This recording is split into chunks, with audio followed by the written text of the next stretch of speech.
Hey, it's Dan the Lonely Havoc, and I'm going to do some weathering on a Vindicator. You can use any vehicle, of course, but this is a Vindicator I had sitting around, and it's fairly unweathered, so I thought it would be a good example, especially since it's nice and white. Death Guard, so of course it's going to be weathered up because Nurgle doesn't take care of their stuff for some reason. There's a few different ways you can do weathering. There's hairspray method, there's salt, but I'm going to show you the easiest way, in my opinion, which is using foam.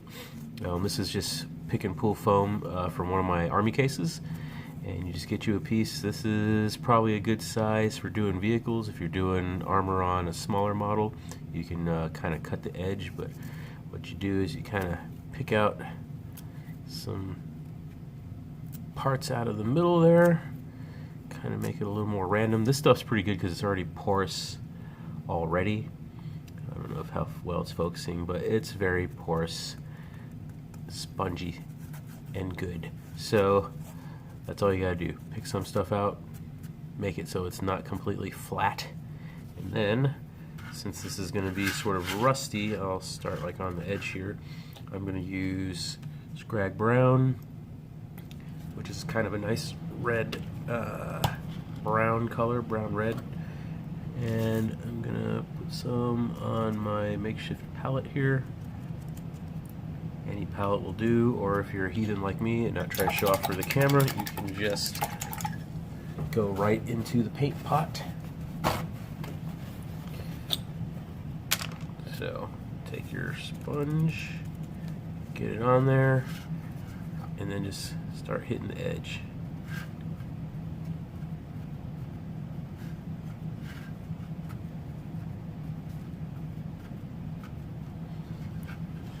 There you go. We got some edge going on. It's important to just push straight down. Try not to push across. Just straight down on top. Tap it. I'm going to get some more paint on this thing and do the back edge here. Just straight down, dab it on there. I like to get kind of crazy with it. To get more crazy, just go straight into the pot here. Some dirty heathen. And then kind of tap some of it off.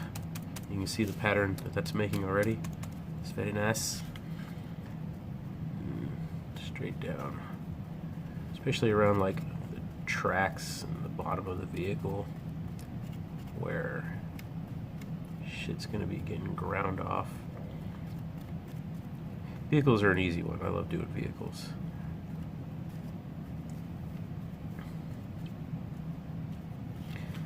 Just do it on the top to show you what I'm doing here. Alright, that's pretty cool.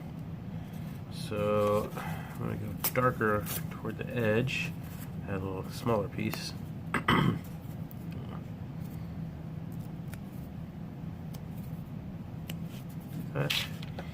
going to do just a little tiny bit of brown. And it's fun to try different colors and things. I always stick with kind of rusty, dark reds and browns. Browns, of course, are good to make it look like you got some mud or something going on there. I'm going to do just a little bit of brown here. Maybe some toward the front.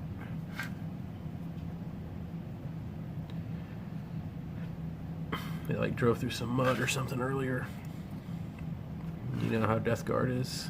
They don't get around cleaning their shit. There you go. Some weathering on top, which I just now noticed that that's just not even painted.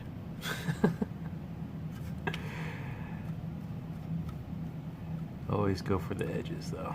This has already got a lot of weathering on it. But here you can see the cool pattern it's making. And then finish it off. Get some black. It's kind of nice already. It's just another smaller piece. Go directly in there. Get crazy with it. Get most of it off. You don't want to just stamp a big blob of black on there. And then toward the outermost edges.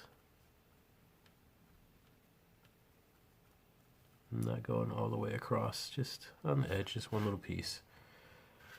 So you can see that that's been ground down quite a bit more. I'll just do the corner over here.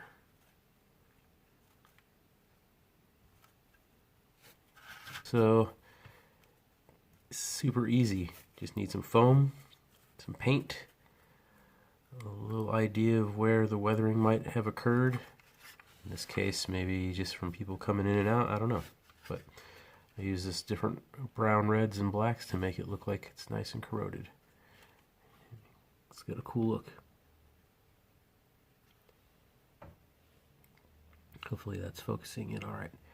All right, well, hopefully that helped you. Thanks for watching, and like and subscribe and all that good stuff, and we'll do another video soon.